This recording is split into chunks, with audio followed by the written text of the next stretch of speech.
You are likely already using or planning to add AI features to your application.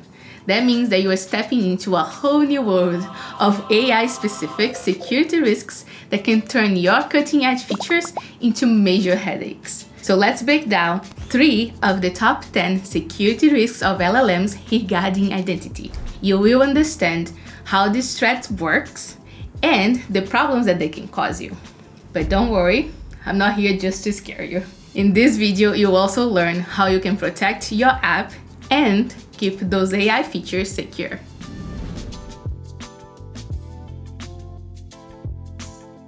Everyone talks about AI as if robots are going to start thinking for themselves tomorrow.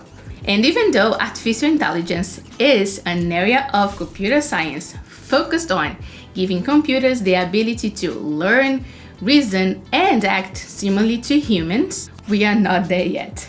These days, we mostly interact with large language models, or LLMs for short, which are machine learning models that are trained on gigantic amounts of data and that are capable of understanding and responding with natural language, like me talking to you right now.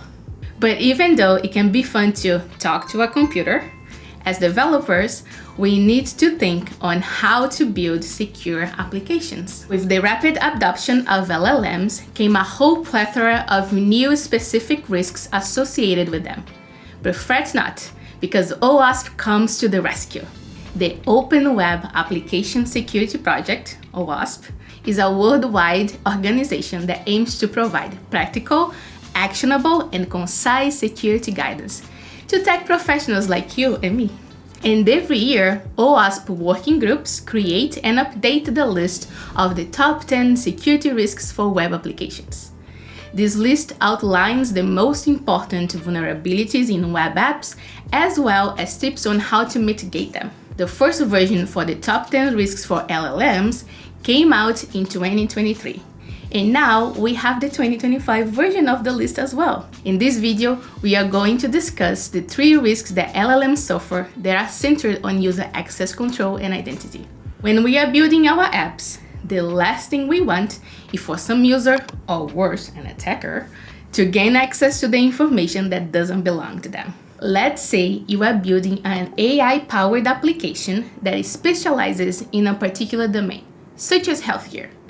The idea of the app is to aid doctors in getting information about diseases and their treatments. There are at least 2 ways that you can do that.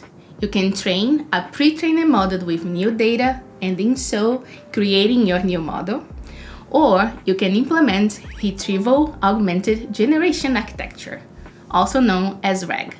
In both cases, it's necessary to consider if there is sensitive information like patient records in the new dataset or resource used. The sensitive information disclosure risk comes from the possibility that your app may reveal sensitive or confidential information as a result of an attack or by accident.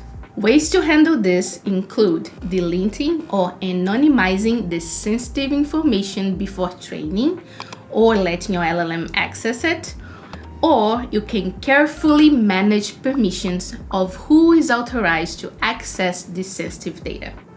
For example, only the family doctor should have access to the family patient records. To manage who has access to said records, you could use fine-grained authorization, or FGA for short. When you are using RAGs with LLMs, the information can be stored in vector databases in the format of embeddings. Vector and embedding weaknesses, vulnerabilities, are risks that the information can be exploited by malicious actions. Think of the patient records in an AI assistant. Let's say that I did a test that my doctor prescribed. No one other than me and my doctor should be able to access the test results, not even the clinic's nurse. One of the ways to mitigate this is to guarantee access control policies with FGA. And a pro tip for you, FGA is so awesome that I even put a link down below that teaches you how to implement access control into RAG applications using OpenFGA, just so you know. Finally, don't you love when you can tell an AI app just to go do something for you? I know I do. So let's consider this other scenario. You built an application that searched for the best travel solution based on comfort and affordability for a given user or group of users. This application is capable of displaying or booking the travel depending on the user's access level. Imagine that I am an admin of a family account in your app, and I can use the app to both view and book travel in that family account because I have admin powers. But my little sister, who is also part of my family account with a member status, should only be able to see travel options available but not book them. Excessive agency is the risk that your application will perform actions that are damaging as a result of an improperly structured malicious prompt, or even that a prompt comes from a user that doesn't have a permission to perform such action. Thinking of the family account example, the application could give my sister the power to book travel because of an unintentional, poorly made prompt. Ways to mitigate this include limiting the permissions that the LLM has, for example, only listing travel depending on the user's context and user access level, and requiring a human to approve high-impact actions like asking me to approve my sister's booking request before actually booking. Thanks for watching this video until here. I recommend you check out the links in the description.